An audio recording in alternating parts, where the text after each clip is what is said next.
But I wanted to get to a bigger point. Because the time comes, somewhat pun intended, for us to take the gloves off when it comes to Jake Paul.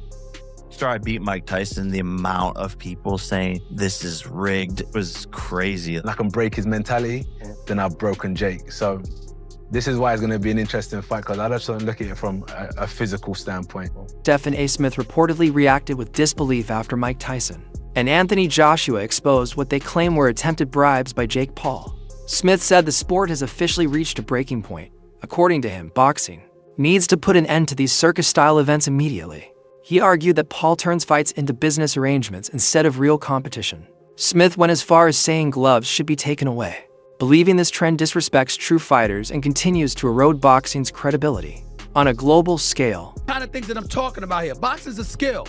Let me give y'all an example. Remember Francis Ngannou? Remember that monster? That Nigerian nightmare? Remember him?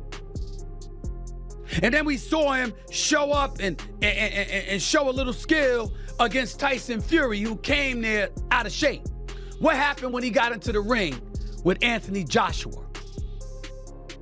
He got put to sleep, much in the same way Nate Robinson got put to sleep. Boxing is a skill. Joshua has already made his position unmistakably clear. When asked whether he would go easy on Jake Paul or agree to any special conditions, H shut the idea down without hesitation. He stated that he only fights seriously, with no exceptions. As a former world champion, Joshua emphasized that he cannot gamble his legacy on gimmicks or prearranged outcomes. He made it clear that no amount of money or entertainment value would ever justify compromising the integrity of the sport. So when you look at the physicality stuff, and as you said, he's looking at my chest, I think Jake is someone where I got to beat him mentally because he's a mental person. This is my observation. A lot of what Jake's preparation is based around is not only the physical aspects of training, but the way he thinks, meditation, breath work. And if I can break his soul and I can break his mentality, then I've broken Jake. So this is why it's going to be an interesting fight, because I just don't look at it from a physical standpoint. I know the person that's in front of me, and I know that I got to break it. That's what I said, I got to take his soul. It's not just physical, I got to take your soul in the ring. Only person that can do that is God. I knew he was going to say that. Is he f***ing with your brain? No, I don't know. That's what I was gonna ask, is how do you plan on doing that? Like, when is it gonna start? Because everything... I mean, obviously in the fights are different, you know?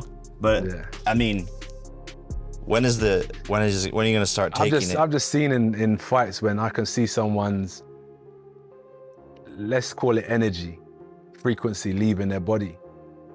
And that's what my goal is to do the same to you. You have that instinct. You can see it. When you're fighting, you can just see a small glimmer of someone that's just about to start fading. And then you just keep exploiting that, keep exploiting that until some people give up, some people get knocked out. We'll figure it out. But as I said, for me, it's not just going in there and being dominating physically. I want to break him down spiritually and mentally. Mike Tyson reportedly echoed similar concerns, suggesting that Jake Paul attempted to influence how parts of the fight would unfold. Tyson explained that money has never been a motivating factor for him, as he is already financially secure. He said the bout would not change his lifestyle in any meaningful way. According to reports, Tyson agreed to return to the ring for personal reasons only. He made it clear that while he was willing to fight, he refused any attempt to manipulate or control the outcome. This fight is not going to change my lifestyle financially.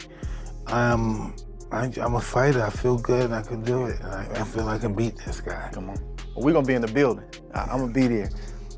Speaking of the exhibition with Roy, like when that exhibition happened, man, I felt like it was... Later addressed what he believes is a recurring pattern throughout Jake Paul's boxing career. According to Rogan, Jake consistently selects opponents who are physically imposing but strategically safer in other respects. He suggested these choices are calculated, not coincidental. Rogan argued that big names bring massive attention regardless of the result, which benefits Jake either way. Using Mike Tyson as an example, he explained that legends draw audiences simply by showing up. This dynamic shifts the focus from competition to entertainment. Rogan hinted that many outcomes appear slanted in Jake's favor, leaving fans questioning whether these bouts are authentic fights or carefully managed spectacles designed for maximum profit and exposure. thing with that guy. Well, it's like Matt always says, play to your strengths. Yeah, no but you know, doubt. you got to take that payday. I mean, what did he make out of that fight? He probably made $10 million or something. Yeah. And Jake Paul's very smart, man. Like he gets guys that he's Bigger than, The younger only time than. he fought another boxer his size was He Tom lost. Fury, and he lost. Tom Fury? Good fight. Tommy Fury. Very Tommy good Fury. fight. Very good fight. You know, I think he's like any other young up-and-coming boxer. It's just everybody dismisses him because he's a YouTuber. For See, sure. Disney It's Channel. easy to dismiss him, but I was there when he knocked out Tyron, and I was like, man, I'm done with this kid. I never wanted to corner another fight in my life, man. I was like, yo, he just knocked my boy flat out on his face. Responded to these accusations by dismissing them completely. He claimed the stories are fabricated by people who resent his success, according to Jake. Accusations of scripted fights are just excuses used by critics who refuse to acknowledge his improvement as a boxer. He pointed out that boxing commissions regulate these events and would never allow illegal interference. Jake insisted that every opponent enters the ring willingly and that he trains relentlessly. For every fight, he believes the constant backlash proves he has disrupted boxing and forced traditional fans to face a new reality they are uncomfortable accepting. Mike Tyson, the amount of people saying this is rigged was crazy. They like showed this clip of Mike Tyson going to swing at me with a left hook, and he like stopped doing it, but saw I had my right hand up. So he would have like swung like this, I catch it and shoot. He's leaning forward like I could have knocked him out. So that's why he stopped throwing it. And it's like they play this one clip and it has literally 50 million views on TikTok, but the average Paul versus Anthony Joshua fight quickly revealed a dangerous mismatch from the opening moments. Former UFC champion Michael Bisping reacted strongly, stating that Jake Paul was nowhere near the level required to compete with an elite heavyweight like Joshua. He described the fight as a harsh lesson in real professional boxing where timing, experience, and skill determine outcomes. Joshua's punches were sharp and punishing, exposing the massive gap in class. Bisping stressed that the result was inevitable, as Paul lacked the defensive awareness, technical tools, and ring IQ needed to survive. No, that wasn't the case at all. What we saw, in my humble opinion, because I'm a big Anthony Joshua fan. Of course, I've been a supporter for the longest time. A rather lackluster, unmotivated Anthony Joshua that didn't look like he was being particularly nasty, right? Yeah, a lot of the time he was out of range, and okay, it is hard to land a shot on someone that's backing up and moving away the whole time. And there was a lot of times where he had him in the corner and he could have thrown a shot.